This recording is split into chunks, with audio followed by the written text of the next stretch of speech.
Vivimos en tiempos inciertos, donde los desastres naturales, el crimen, la violencia y las epidemias van en aumento. Los seres humanos viven con inseguridad y temor. En el libro de Apocalipsis encontramos respuestas a nuestros temores e inseguridades. Nos revela el pasado, el presente y el futuro, pero sobre todo, el Apocalipsis es la revelación de Jesucristo.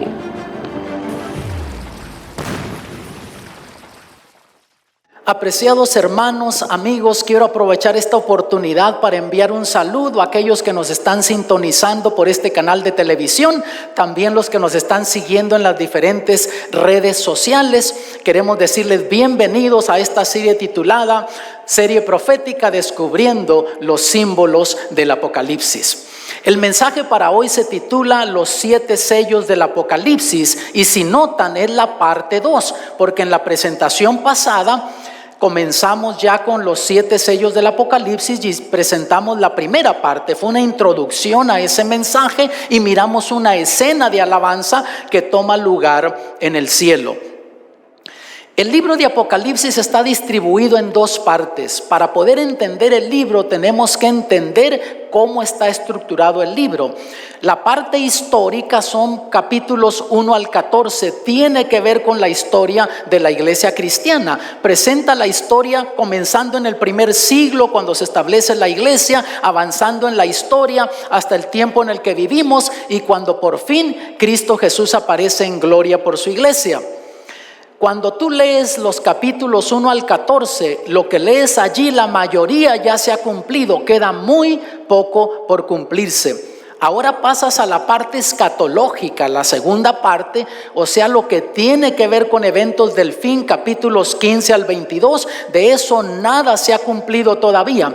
Pero una vez que se comienzan a cumplir esos eventos escatológicos finales, se cumplen rápida y dramáticamente, y Jesús aparece en gloria por su iglesia.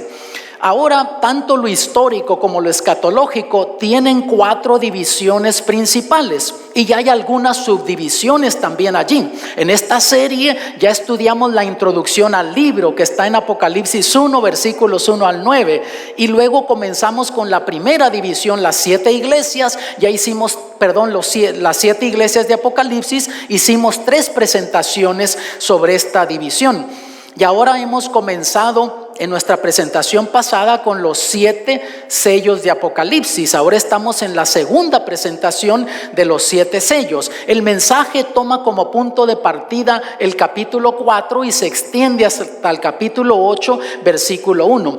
Y algo que debiésemos de decirles, que en la parte histórica, las 4 divisiones que tiene, hasta ahora hemos mencionado solo 2, pero vienen 2 más todavía. Son lo que se les llaman profecías paralelas, o sea, toman como punto de partida el mismo periodo en la historia y van abarcando juntas paralelamente la historia de la iglesia. Simplemente que cada una de ellas, de estas divisiones, nos presentan diferentes aspectos que viviría y experiencias que viviría la iglesia en la historia. Y cuando tú te lees todo el contexto de estas 4 divisiones, tienes una mejor comprensión de la historia de la iglesia cristiana como está presentada en el libro de Apocalipsis. El mensaje comienza así, Apocalipsis 4, versículos 1 y 2. Después de esto miré, y he aquí una puerta abierta en el cielo, y la primera voz que oí, como de trompeta, hablando conmigo, dijo: sube acá, y yo te mostraré las cosas que sucederán después de estas. Y al instante yo estaba en el espíritu, y ya aquí un trono establecido en el cielo, y en el trono uno sentado.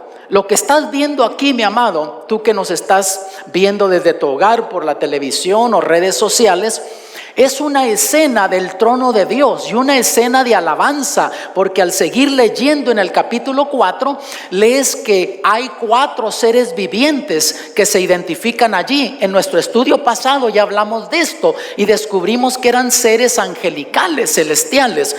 De hecho, tenían 6 alas cada uno. Y dicen: santo, santo, santo. Constantemente están rindiendo alabanza a Dios. Y la escena continúa de alabanza en el capítulo 4. Y se identifica también a 24 ancianos que están sentados alrededor del trono. Y el capítulo 4 concluye en el versículo 11. Es un capítulo corto, pero esa escena continúa. Y mira cómo concluye el versículo 11. Señor, digno eres de recibir la gloria y la honra y el poder, porque tú creaste todas las cosas y por tu voluntad existen y fueron creadas. Y aquí son los 24 ancianos que se unen en alabanza. Comienzan los 4 seres vivientes y ahora va aumentando la intensidad de la alabanza al unirse los 24 ancianos.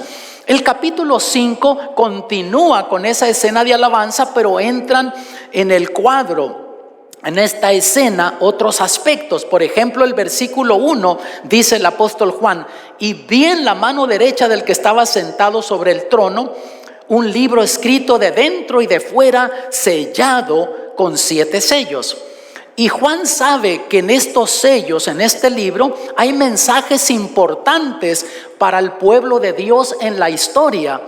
Pero entonces se hace la pregunta, los versículos siguen adelante y dicen: ¿quién es digno de abrir el libro y de desatar los sellos? Y ahí dice que no hay ninguno digno, ni en el cielo, ni en la tierra, ni debajo de la tierra. Y Juan comienza a llorar desconsoladamente. Desde el punto de vista de Juan, humanamente no tiene solución el problema que está encarando. Y él sabe que es importante saber lo que está en esos sellos.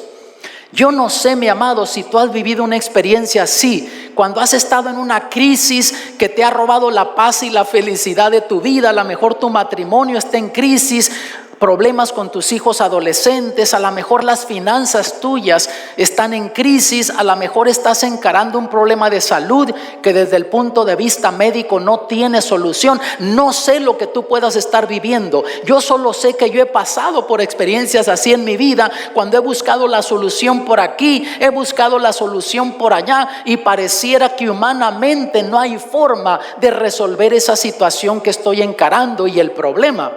A lo mejor tú, como Juan, ahora estás llorando lágrimas amargas, estás desconsolado porque piensas que no hay nadie que te pueda ayudar. Pero mira entonces el versículo 5: y uno de los ancianos me dice: no llores, he aquí el león de la tribu de Judá, la raíz de David, que ha vencido para abrir el libro y desatar sus 7 sellos. Y en nuestro estudio pasado descubrimos que el león de la tribu de Judá, la raíz de David, es nuestro Señor Jesucristo. En el capítulo 22 nos lo dice claramente, ¿no?, que es el Señor Jesús.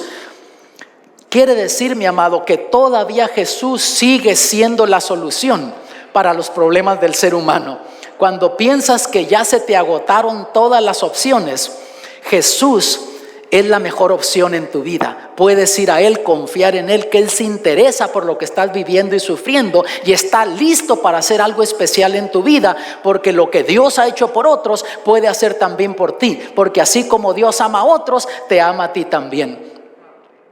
Y entonces noten el versículo 6: y miré y vi que en medio del trono y de los 4 seres vivientes y en medio de los ancianos estaban en pie un cordero como inmolado, que tenía 7 cuernos y 7 ojos, los cuales son 7 espíritus de Dios enviados por toda la tierra. Y ya descubrimos que aquí hay varios simbolismos, ya los explicamos en nuestro estudio pasado, pero dijimos que ese cordero que estaba en pie como sacrificado, como inmolado, es nuestro Señor Jesucristo. Aparece en medio del trono delante del Padre. Y entonces nota lo que sucede, versículos 11 y 12: y miré y oí la voz de muchos ángeles alrededor del trono y de los seres vivientes y de los ancianos, y su número era millones de millones, que decían a gran voz: el cordero que fue inmolado es digno de tomar el poder, las riquezas, la sabiduría, la fortaleza, la honra, la gloria y la alabanza. A esto en música se le llamaría crescendo, o sea, va aumentando la intensidad de la alabanza. Capítulo 4 comienzan los 4 seres vivientes alabando a Dios. al final del capítulo 4 se unen los 24 ancianos en alabanza, pero aquí ya en el capítulo 5 se unen todas las huestes celestiales. Cuando Jesús aparece delante del trono, ahora son no solo los 4 seres vivientes y los 24 ancianos, sino millones de seres angelicales alabando al Cordero. ¿No te parece maravilloso? Pero sabes, todavía no ha llegado a su intensidad máxima la alabanza.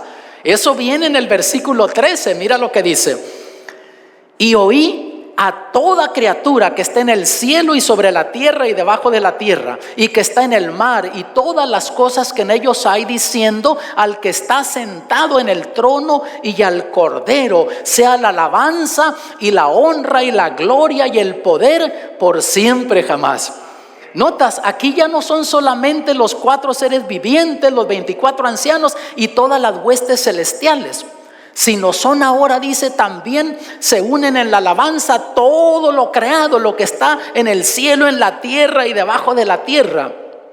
Déjame decirte, amado, esta escena del versículo 13 todavía no se ha cumplido. La escena del capítulo 4 ya se cumplió. Se adora, se alaba a Dios por ser el creador. La escena de la primera parte del capítulo 5, Jesús el Cordero, ya se cumplió. Él murió ya por nosotros en la cruz. Pero esta escena del versículo 13 no se ha cumplido todavía. ¿Sabes cuándo se va a cumplir? Cuando Cristo Jesús viene en gloria por su iglesia y vamos al cielo y nos unimos en alabanza a los 4 seres vivientes, a los 24 ancianos, a todas las huestes angelicales, y lo alabamos y adoramos al que está sentado en el trono y al Cordero. ¿No te parece maravilloso eso? Esto es una escena introductoria del santuario celestial, porque en la escena de las 7 iglesias Jesús aparece caminando en medio de los 7 candeleros. Es el sacerdote ministrando por la iglesia. Pero cuando un sacerdote ministraba, ofrecía un sacrificio. Y aquí Jesús no solo ministra por nosotros, sino que Él también es el sacrificio al ser el Cordero. Y entonces ya en el capítulo 6, y se extiende hasta el capítulo 8:1, se comienzan a abrir los sellos. Vean, se abre el primer sello y vean lo que sucede. Versículos 1 y 2. Y miré cuando el Cordero abrió uno de los sellos, y oí uno de los 4 animales diciendo como con una voz de trueno: ven y ve. Y miré, y he aquí un caballo blanco, y al que estaba sentado encima de él tenía un arco, y le fue dado una corona, y salió victorioso para que también venciese. Juan entendía esta terminología, porque en el tiempo del apóstol Juan, en el primer siglo, cuando un general romano regresaba de una batalla y regresaba triunfante a su ciudad, entraba montado en un caballo blanco y detrás de él venía su ejército, y era un símbolo de victoria. Y aquí, por medio de estos sellos, Dios está presentando la historia de la iglesia cristiana, comenzando desde el primer siglo, dijimos, avanzando en la historia y así hasta el tiempo en el que vivimos, y cuando por fin Cristo Jesús aparece en gloria por su iglesia. Y aquí lo que nos está presentando, que la iglesia cristiana, al establecerse en sus inicios, viviría una fe vencedora, una fe victoriosa. Y así sucedió, porque cuando tú lees en el libro de los Hechos de los Apóstoles, hasta antes del día de Pentecostés, solamente como 120 personas se identificaban como discípulos. Pero entonces viene esa fiesta del Pentecostés que tomaba lugar 50 días después de la Pascua, o sea, 50 días después de que Jesús murió en la cruz. Y venían de todas partes judíos y conversos a la ciudad de Jerusalén, y eran miles y miles que llegaban allí. Y estando alrededor del templo, en el atrio, el apóstol Pedro ahora les predica, movido por el Espíritu de Dios. Se derrama el Espíritu de Dios sobre los discípulos y les predica un sermón que los sacude, los mueve. Y mira lo que sucedió. Hechos 2:41. Así que los que recibieron su palabra fueron bautizados. Y se añadieron aquel día como 3,000 personas. ¿No les parece que estaba teniendo un crecimiento explosivo la iglesia de 120 a más de 3,000? Y seguía teniendo victorias la iglesia cristiana, porque mira aquí en el versículo 47, alabando a Dios y teniendo gracia con todo el pueblo. Y el Señor añadía cada día a la iglesia los que habían de ser salvos. Cada día había nuevas conversiones, personas se bautizaban, aceptaban el cristianismo. Mira Hechos 5:14, y los que creían en el Señor aumentaban más. Gran número así de hombres como de mujeres, y aun cuando encaraban desafíos, problemas, ellos estaban siendo victoriosos. Por ejemplo, los sacerdotes no querían que los apóstoles predicaran de Cristo, no querían que anduviesen anunciando de Cristo, y más de una vez los echaban del templo, más de una vez los pusieron en la cárcel por andar predicando de Cristo. Y mira lo que decían los apóstoles, Hechos 5:29. Y respondiendo Pedro y los apóstoles dijeron: es menester obedecer a Dios antes que a los hombres. La verdad que la iglesia estaba viviendo una fe victoriosa. Un escritor de ese entonces dijo que los cristianos en el primer siglo estaban ya por todos lados, en las plazas, en los negocios, aún en la casa de César, del emperador romano pagano. Hay datos que aún familiares de algunos emperadores en la historia se convirtieron al cristianismo, pero de hecho empleados, trabajadores del emperador se habían convertido al cristianismo. Verdaderamente la iglesia vivió una fe victoriosa en el primer siglo. Se abre el primer sello, sale el caballo blanco, la iglesia vive una fe vencedora, y eso nos lleva más o menos hasta fin del primer siglo, del año 100. Luego se abre el segundo sello y vean lo que sucede, Apocalipsis 6:4.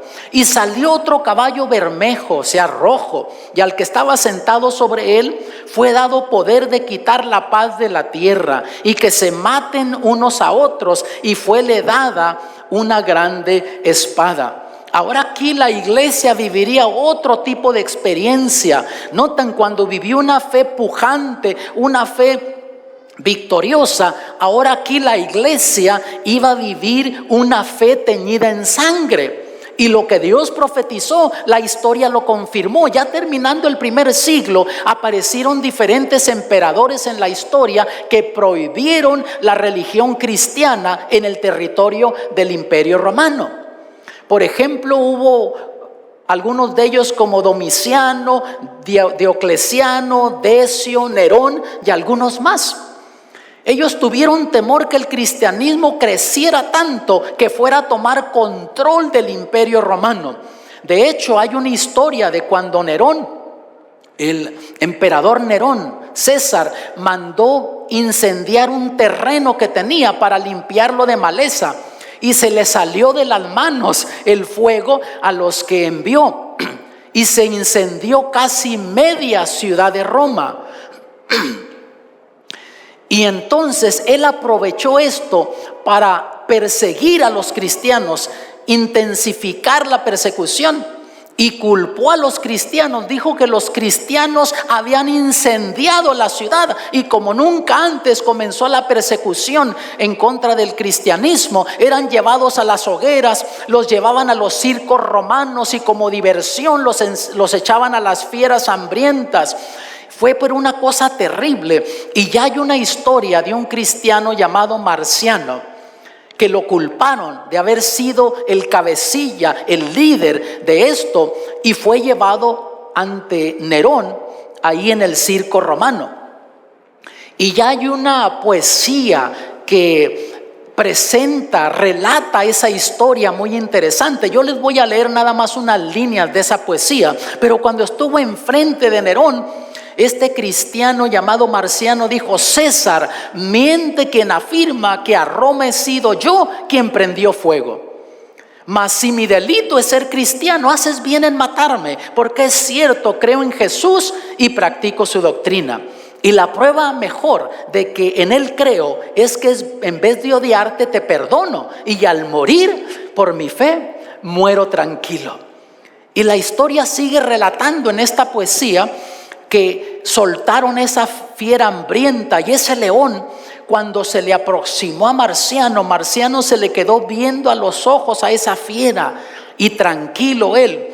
Y por fin esa fiera, después de titubear un poco, venció el instinto de fiera y le cayó encima y comenzó a devorarlo.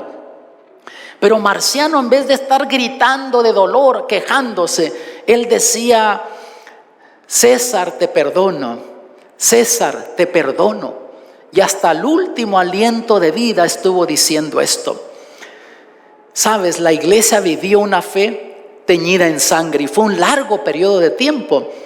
Yo no sé qué hubieses hecho tú si hubieses vivido en ese tiempo, porque ahora vivimos un cristianismo acomodadizo: si me queda práctico, si se puede, si no, pues no hay problema. Notas, pero no, ahí los cristianos sabían, o la gente que se convertía al cristianismo en su mayoría sabía que tendría que pagar con su vida, y estaban dispuestos a hacerlo porque creían, estaban comprometidos y creían en el mensaje de salvación.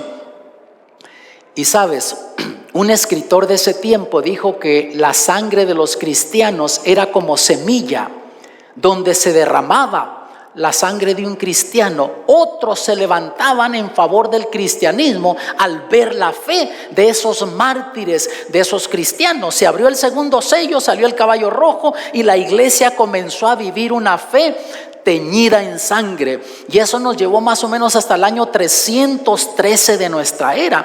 Más de 200 años de persecución. En algunos momentos se calmaba un poco la persecución y después otra vez se intensificaba, pero la iglesia con todo siguió adelante. Lo que el diablo trató de usar en contra de la iglesia, Dios lo tornó en bendición. Y sabes, lo mismo pasa en tu vida también. Cuando tú aprendes a confiar en Dios, a veces van a venir cosas que piensas tú que Dios me ha abandonado, o es desventaja servir a Dios, vivir la vida cristiana. Pero siempre que tú decides ser fiel a Dios, Dios va a honrar tu fe y va a tornar esas cosas que aparentemente son maldiciones, las va a tornar en bendiciones en tu vida. Hay una escritora muy prolífera que escribió en un libro unos pensamientos que yo simplemente los voy a parafrasear, pero dice allí: Dios está buscando hoy hombres y mujeres que no se vendan ni se compren, hombres y mujeres que sepan llamar el pecado por su nombre, hombres y mujeres que se mantengan fieles a Dios como la brújula lo es al polo, hombres y mujeres que se mantengan del lado de la justicia aunque los cielos se desplomen sobre ellos. ¿Será que Dios puede esperar eso de ti? ¿Será que Dios puede decir eso, que tú eres ese tipo de cristiano? Se abre el tercer sello y mira lo que sucede. Versículos 5 y 6. Y cuando él abrió el tercer sello, oí al tercer animal que decía: ven y ve. Y miré, y he aquí un caballo negro, y el que estaba sentado encima de él tenía un peso en su mano. Déjenme detenerme, no está hablando de un peso mexicano ni de un peso argentino, porque esas monedas están bien devaluadas. Está hablando de una balanza, tenía una balanza en su mano.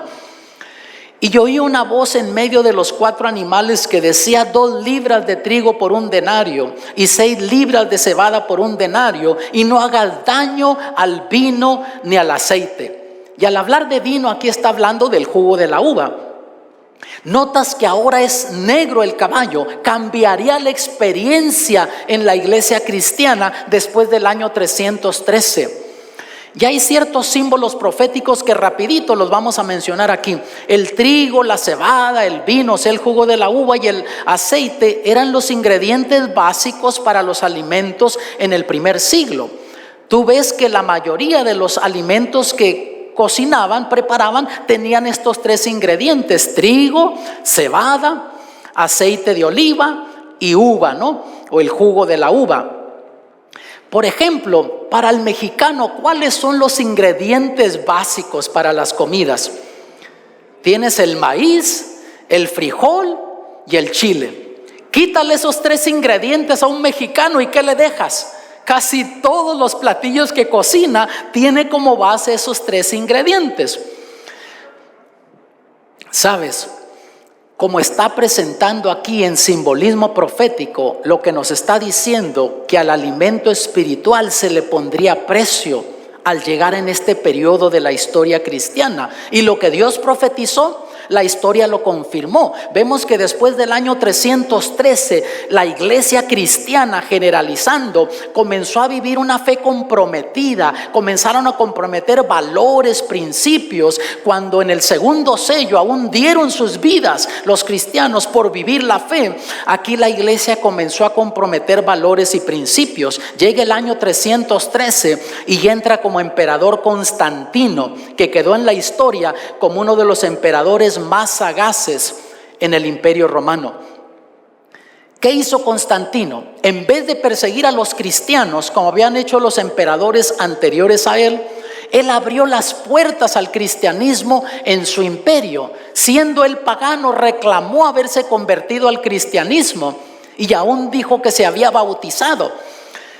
Pero ¿qué hizo? Hizo una fusión de un tipo de religión cristiano-pagano. Comenzó a introducir en el culto cristiano diferentes prácticas que venían de la adoración pagana del Imperio Romano. Y poco a poco comenzaron a suceder cambios dramáticos. Hubo cristianos que no aceptaron eso, vivieron la fe, porque en toda la historia Dios ha tenido gente que ha estado dispuesta a creer la verdad de Dios, predicar la verdad de Dios y si es necesario morir por la verdad de Dios. Pero como iglesia organizada comenzó a perder fuerza en el tiempo de Constantino. Incluso comenzó a construir grandes templos cuando antes se reunían en hogares. Ahora comienzan a reunirse en los grandes templos. ¿Y qué sucede? Comienza a detenerse el crecimiento en la iglesia cristiana. En el libro titulado Desarrollo de la Doctrina Cristiana, página 372, dice lo siguiente: relata Eusebio que Constantino, para presentar la nueva religión a los paganos, introdujo los ornamentos exteriores de los cuales estaban acostumbrados. O sea, en el culto cristiano no había imágenes, pero los paganos tenían deidades paganas que adoraban en sus templos. Y al hacer esa fusión de un tipo de religión cristiano-pagana, entran los paganos a los cultos cristianos y se sentían bien porque encuentran imágenes como estas. Y Constantino les dice a los cristianos que este es Pedro, que era una forma de recordar a uno de los fundadores cristianos de la iglesia. Pero ¿era Pedro? Era exactamente la imagen del dios Júpiter, o sea, una de las deidades que adoraban los paganos. Y entran al templo cristiano y ven estas imágenes y se sienten de lo mejor allí, se sienten cómodos, estaban acostumbrados a esas imágenes. Luego, unos cuantos años después, para el año 321, aparece el edicto de Constantino. Noten lo que dice. Tú lo puedes buscar en Google y encontrarlo aún en enciclopedias. Dice: en el venerable día ¿de qué? Del sol, que los magistrados y la gente que reside en las ciudades descansen y que todos los talleres sean cerrados. Aquí por primera vez se emite una ley dominical donde se pedía que la gente no trabajara el primer día de la semana, el domingo. Y nota que dice el venerable día del sol. ¿Por qué? Porque en el primer día de la semana los romanos paganos adoraban al dios sol. De hecho, en muchos idiomas todavía lleva el nombre original. No tenemos que ir muy lejos. En inglés, domingo, ¿cómo le llamamos? Sunday. ¿Qué quiere decir Sunday? Día del sol. En latín, Dei Solis. En español hoy es domingo y no te dice mucho. Pero notas, porque los paganos adoraban al dios sol. A los cristianos les dice Constantino que como Jesús resucitó el primer día de la semana, que ahora celebrarían ese día como día de adoración en vez del sábado, porque hasta entonces todo el cristianismo guardaba el sábado conforme lo presenta la palabra de Dios. Tanto en la creación como en los mandamientos nos recuerda: acordarte has del día de reposo para santificarlo, dice ahí en Éxodo 20. Pero aquí comienzan entonces poco a poco a ir aceptando estas doctrinas y tradiciones que no tenían base bíblica.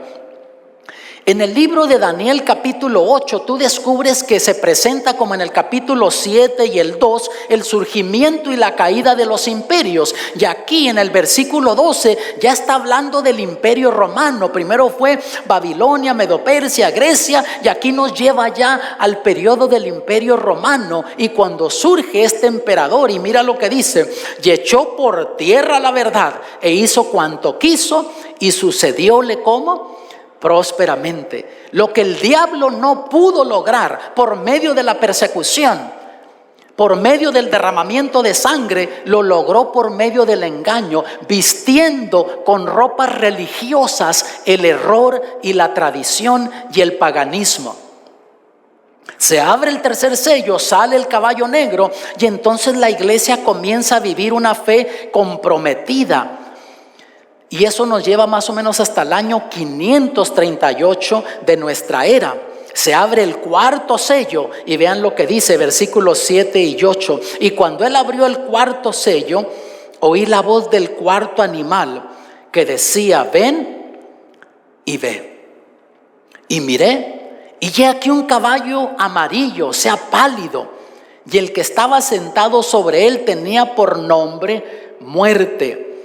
Y el infierno le seguía. Y déjenme detenerme. Aquí al hablar de infierno se refiere a la tumba. En el idioma griego aquí la palabra infierno es tumba. La tumba le seguía.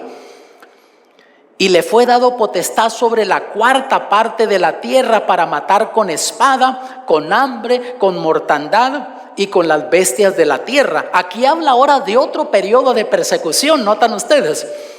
Termina el periodo de persecución cuando Constantino toma el poder en el año 313, pero aquí ya para el año 538 comenzaría otro periodo de persecución, cuando desde el año 100 hasta el año 313 hubo persecución en el nombre de Roma pagana. Políticamente era la persecución en contra del cristianismo. Aquí vamos a descubrir que la persecución sería en el nombre de religión cristiana. Quiere decir que la iglesia ahora llegaría a un punto cuando viviría una fe muerta. Y así sucedió en la historia. Lo que Dios profetizó, la historia lo confirmó. Dijimos que el imperio romano estaba reinando en el tiempo de nuestro Señor Jesucristo, pero se extendió todavía hasta el año 476, controlaba toda Europa y aún el norte de África. Pero en el año 476 se fragmenta, se divide el imperio romano. Y sabes que yo por eso amo la profecía bíblica, porque tú ves cosas que te quedan maravillado. En el capítulo 2 de Daniel no menciona que Roma, el cuarto imperio, iba a ser vencido por otro imperio. Babilonia, Medo-Persia, Grecia se mencionan como siendo vencidos por otro imperio, pero este cuarto imperio decía que iba a ser dividido, y lo que Dios profetizó, la historia lo confirmó. En el año 476 se divide el imperio romano. Y miren el libro Historia de la Iglesia Cristiana, volumen 3, página 327. Dice lo siguiente: Vigilio ascendió la silla papal en el año 538 después de Cristo bajo la protección militar de Belisario. ¿Quién era Belisario? Belisario era el general que controlaba el territorio de Italia. Y ahí se encontraba la sede de la iglesia romana católica. Entonces, cuando Vigilio entra como papa, Belisario le da todo el poder y el apoyo político, y de ahí en lo adelante en la historia surgió lo que se le llamó la unión de la iglesia y el Estado. Cuando ya la iglesia no dictaba solamente en asuntos religiosos, sino ahora dicta en asuntos políticos. Y comienza una serie de persecución, tanto a líderes políticos como líderes religiosos, personas que no se sujetaban a las enseñanzas de Roma, personas que no seguían las doctrinas de Roma, comenzaron a ser perseguidas, y líderes religiosos comenzaron a ser perseguidos acérrimamente en ese periodo de tiempo. Y vemos los pasos del cambio. Entran las tradiciones en la iglesia. Poco a poco se van introduciendo tradiciones, dejando a un lado la verdad bíblica y siguiendo tradiciones de hombres. Entran las penitencias, que para ser salvos la gente tenía que hacer penitencias, cuando la Biblia es clara que somos salvos por gracia, y eso es por la fe. Y ahí dice en Efesios que no es por obras para que nadie se gloríe. Pero ahora la iglesia comienza a enseñarle a la gente que tenía que hacer penitencias. Y como llegó el momento que prohibieron la Biblia, la gente común, el laicato, no tenía acceso a la Biblia. Solamente los líderes religiosos, y la leían en latín, de tal forma que la gente no entendía, pues seguían solo tradiciones. Vienen las indulgencias. ¿Qué eran las indulgencias?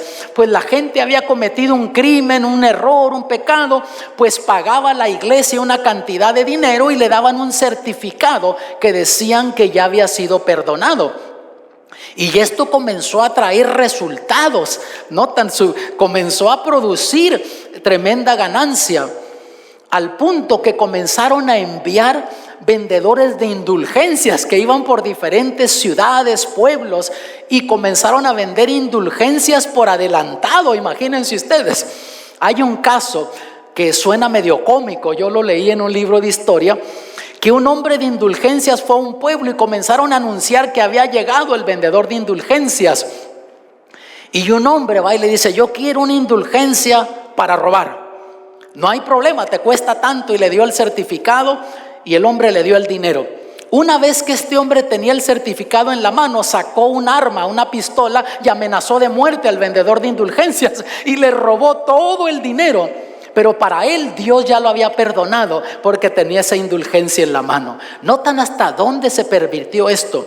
Entran más imágenes en el culto. Luego la jerarquía de la iglesia, que ya los líderes estaban acá arriba, la gente común acá abajo. Luego las dogmas humanas, y se fue perdiendo poco a poco la verdad de Dios. Se abre el cuarto sello, sale el caballo amarillo, pálido, y se vive una fe muerta. Y eso nos lleva hasta el año, imagínense, 1798 de nuestra era. En la Edad Media hubo momentos que se le llamó la Edad Oscura, porque la gente no tenía conocimiento bíblico. De hecho, tanto en el libro de Apocalipsis como en el libro de Daniel, en varias partes se menciona este periodo de tiempo de 1260 años con diferentes terminologías proféticas, y cada vez que se menciona este periodo de tiempo se menciona en conexión con el surgimiento de Roma papal como poder político religioso en la historia. Entonces se abre el quinto sello y vean lo que sucede. Versículos 9 al 11. Cuando abrió el quinto sello, vi bajo el altar las almas de los que habían sido muertos por causa de la palabra de Dios y por el testimonio que tenían.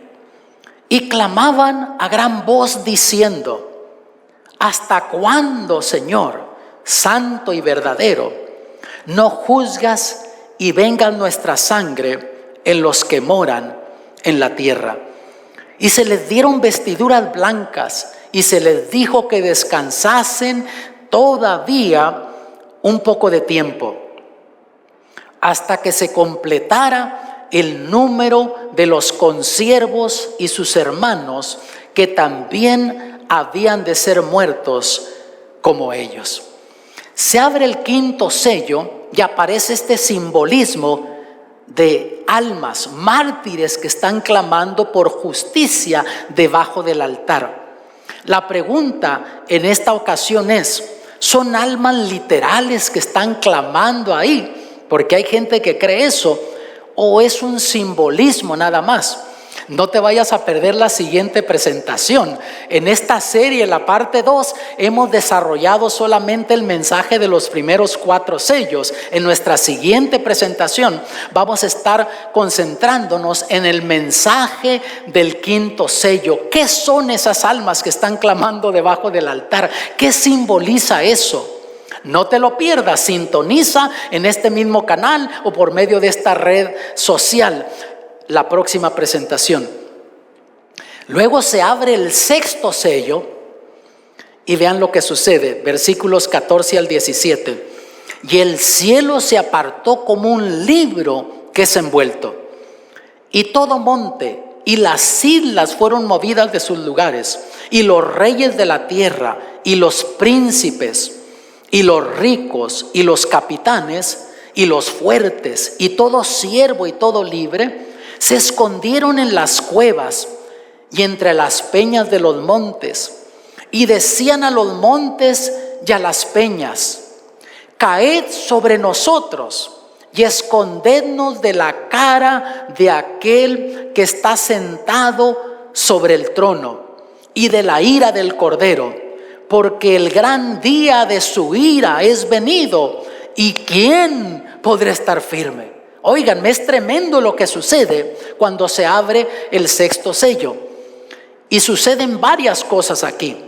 Para comenzar, se habla de un gran terremoto que sacude toda la tierra, que sacude la tierra.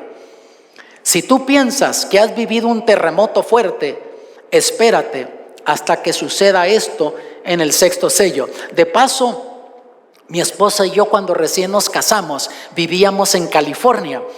Y estábamos justo en la franja de San Andrés y nos tocaron temblores, y a veces estábamos acostados y decíamos: ¿qué pasó? Fue un temblor, y nos volvíamos a dormir. Y nos tocó vivir uno que fue casi 6 puntos y algo. Pero eso no es nada.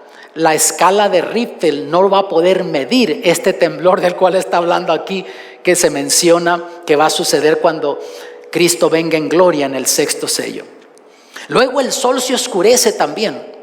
Noten. Luego después la luna se torna como sangre. La caída, caen las estrellas del cielo.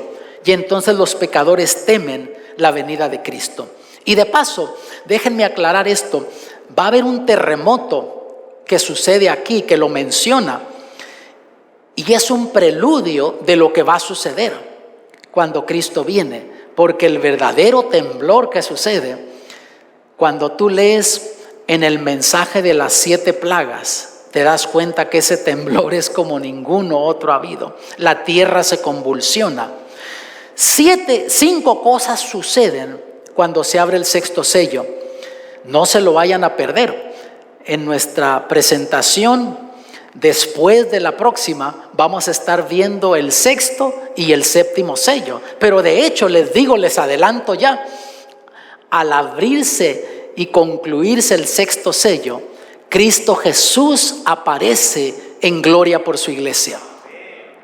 Y mira lo que va a decir el pueblo de Dios cuando en Apocalipsis los que no están preparados para la venida de Cristo piden a las montañas que caigan sobre ellos y que los escondan del que está sentado en el trono y también del Cordero, de la ira del Cordero. Mira lo que va a decir el pueblo de Dios cuando Cristo viene. Isaías 25:9. Y se dirá en aquel día: aquí está nuestro Dios, le hemos esperado y nos salvará. Este es Jehová a quien hemos esperado. Nos gozaremos y nos alegraremos en su salud. Qué diferencia de actitud, ¿no te parece? El pueblo de Dios que estuvo viviendo la vida cristiana, que creyó en las promesas de Dios, va a estar alegre al ver Jesús venir en gloria. Pero aquellos que no están preparados van a estar asustados. Y nota que es gente que conoció de la verdad de Dios, porque identifican al que está sentado en el trono y al Cordero, a Jesús. No es gente que no supo, conoció la verdad de Dios, tuvo la oportunidad de aceptar la verdad de Dios, de entregarse a Cristo, pero decidieron no hacerlo, tenían otras cosas que perseguir en la vida. Yo no sé qué experiencia estás teniendo tú, mi amigo y mi hermano que nos ves por este canal de televisión, o tú que te encuentras aquí. Yo no sé qué experiencia estás teniendo. El hecho que estás aquí es que Dios te está dando oportunidad para que conozcas a Jesús y su plan de salvación. Y vas a estar o en un grupo o en el otro. Y ya dijimos en un estudio pasado que solamente hay 2 grupos, no hay más que eso. Y entonces se cierra, se abre el sexto sello y entonces mira, hay una escena celestial, hay un interludio entre el sexto y el séptimo sello. Para el final del sexto sello, Cristo Jesús vino en gloria por su iglesia. Pero todavía falta un sello más. Pero antes de que se presente el mensaje del séptimo sello, hay un interludio, una escena que sucede en el cielo. Y ahí se identifica al pueblo de Dios y se identifica el grupo de los 144,000. Los 144,000 son literales o simbólicos. Ya lo vamos a ver cuando estudiemos el mensaje del sexto y el séptimo sello. Pero mira, el libro de Apocalipsis no siempre sigue el orden cronológico. A veces se va desarrollando una escena y Dios detiene la cinta como una película, y a veces atrasa la cinta y nos muestra un evento pasado que ya se cumplió, pero que refuerza la verdad que se está presentando. Y después vuelve a retomar la escena. En algunos casos detiene la cinta y adelanta la cinta y nos muestra algo que todavía no se ha cumplido, pero que refuerza la verdad de Dios, y después vuelve a retomar la escena cronológicamente. Eso lo vamos a descubrir. ¿Y sabes por qué Dios hace eso? En varias ocasiones nos da escenas del pueblo de Dios ya estando en el cielo, aunque todavía no se ha cumplido eso. ¿Sabes por qué Dios lo hace? Para que cobremos ánimo, que no nos desanimemos, que sepamos que el pueblo de Dios va a triunfar, conmigo o sin mí, pero va a ganar la victoria. Contigo o sin ti, el pueblo de Dios va a ganar la victoria. Y Dios quiere que tú triunfes junto con el pueblo de Dios. Para eso están estos mensajes de Apocalipsis, para prepararnos, para que nosotros estemos listos para recibir al Señor Jesús venir en gloria cuando venga por su iglesia.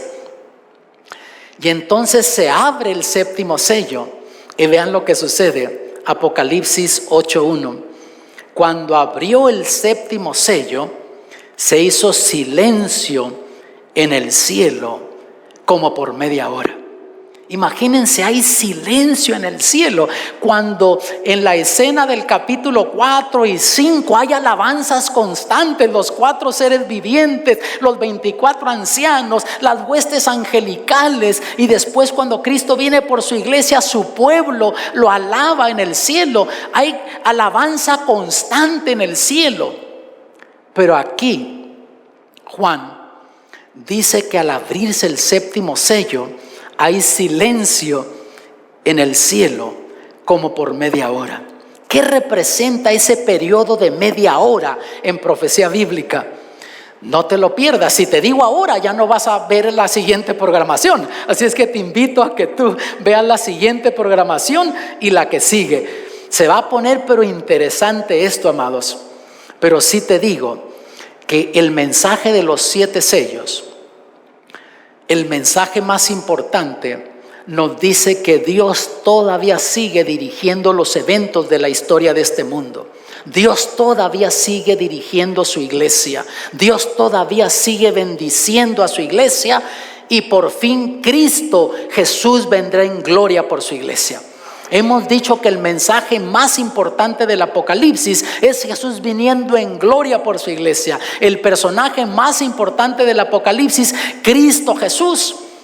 Y lo más importante para el Señor Jesús en el libro de Apocalipsis es su iglesia. O sea, somos tú y yo. Tú eres lo más importante que Dios tiene en este mundo y te quiere salvar. Tú eres lo más precioso que Dios tiene. Y por eso es que Cristo Jesús vino a morir por ti y por mí en la cruz del Calvario. Juan 3:16 nos lo dice: porque de tal manera amó Dios al mundo, que ha dado a su Hijo unigénito, para que todo aquel que en él crea no se pierda, mas tenga vida eterna. No te grabaste todas estas fechas, no te preocupes, no es lo más importante. El caballo blanco vivió una fe victoriosa el pueblo de Dios hasta el año 100. El caballo rojo, persecución hasta el año 313. La iglesia comenzó una transición, una fe comprometida hasta el año 538. Después vivió una fe muerta hasta el año 1798. Y prepárate para lo que viene, porque después del año 1798 hemos entrado a lo que la Biblia le llama el tiempo del fin. Y yo quiero orar por ti para que estos mensajes de Apocalipsis sean de bendición y te preparen para ese día glorioso. Padre Celestial, gracias por tu palabra que es clara y sencilla. Gracias por estos mensajes que nos hacen vibrar de esperanza, de gozo, de júbilo.